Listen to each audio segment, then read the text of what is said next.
to the committee if I did not provide a court-ordered stoppage by December 24th. Following the money by going through the banking records is a pretty classic investigative approach, but it does speak to the intention to prove some sort of criminality or to refer it for the Justice Department to potentially examine it. And I wonder if you think we haven't paid enough attention to wire fraud, bank fraud, the fraudulent raising of money for fraudulent and corrupt purposes. Where do you think that investigation is headed? Yeah.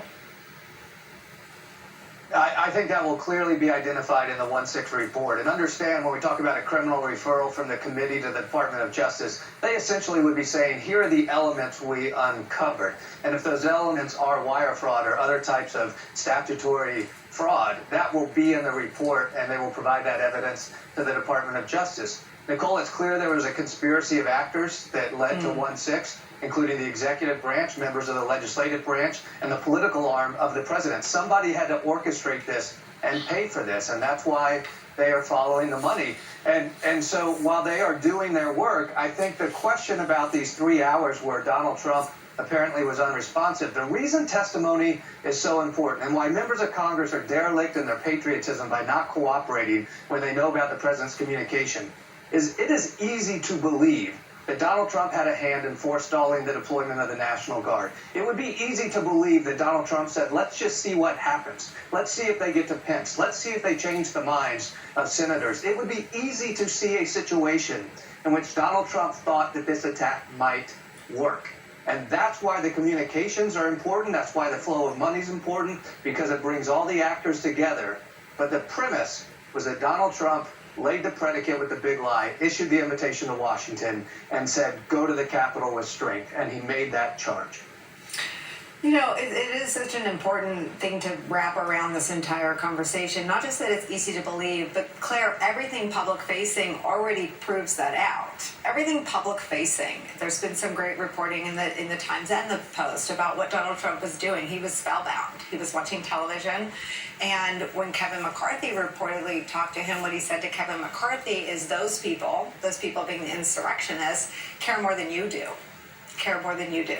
So he had chosen a side. He knew exactly what his side was doing. They were engaged in what has been described as medieval hand-to-hand combat with police officers, protecting the Capitol, protecting members of Congress, and protecting his own vice president. What does that look like fleshed out? What does that look like lined up with all of this document production the committee has called for, all of the interviews? And again, we don't know what the vice president's chief of staff said. We don't know what Kayleigh McEnany said. I mean, lots of people who know exactly what Donald Trump was up to that day have already spent lots of time with the 1-6 committee.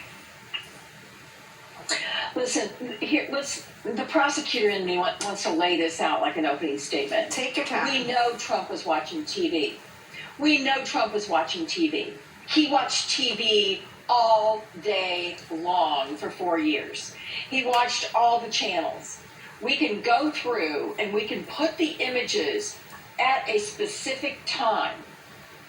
And we can then fill in the text messages, the phone calls that were flooding the White House, saying, get him to call them off. Now, what was he watching on TV at those moments? He was watching windows being broken. He was watching police officers being stabbed with flagpoles. He was watching people hang from the balcony in the Senate. He was watching people carry around government property proudly like trophies in the Capitol. And frankly, he was watching a confrontation at the door of the House where someone was killed. This is what he was watching, and he liked it. He liked it. He thought this, what you're seeing right now, was terrific. Give me those facts, give me those timeline, and give me a jury. I'm just telling you, any responsible leader would want to end the violence, not provoke it. That's what he did that day, and that's what this committee is going to lay out, and that's where Merrick Garland is either going to rise to the occasion or go down in infamy as one of the worst attorney generals in this country's history. Claire, I've never heard you put it that bluntly. I have to just follow up. I mean, what you described is more than a dereliction of duty, which is, I think, what Chairman Benny Thompson describes. It's sadistic to watch people maiming other people and be holding the singular power of making it stop because they were at your direction. In terms of a commander-in-chief, he was the commander-in-chief of the mob that day. It would appear not of the U.S. National Guard. What is the right sanction for that behavior? Well, I think there's criminal liability here. I think he needs to be prosecuted and put behind bars for what he failed to do. He alone, that's why everyone was calling him. That's why Kevin McCarthy was calling him. That's why Lindsey Graham was trying to get a hold of him. And what 1-6 committee is doing is they're going to show the public all of the people trying to get Donald Trump to do what any normal human being would do. Stop the madness. Stop the violence. Stop the destruction. Instead, he had to tape over and over and over again a message because he was refusing to say what he needed to say, which was go home. How many times did they tape him before he finally said go home? And it was 187 minutes later and somebody was dead? I mean, this is really simple stuff. It's not complicated. And this is why it's so frustrating to watch DOJ not do something more aggressive. Now, as I say, I hope they're doing it. We just don't know about it because that's the right way to do it. And if they come out with criminal charges against Donald Trump, I can't wait to come on your show and say I was really sorry to be so critical of Merrick Garland. Luke, a quick last question. Is it your sense that the committee has these outtakes or just knows about them?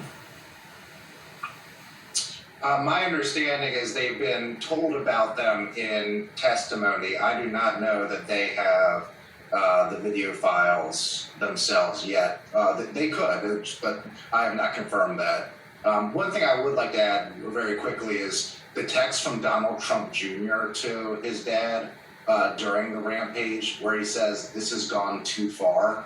Yeah. Seems to me that even he knew that his dad was behind this, or at least the inspiration for it, and it's gotten too out of hand. And that he knew that they were responsible for creating this situation.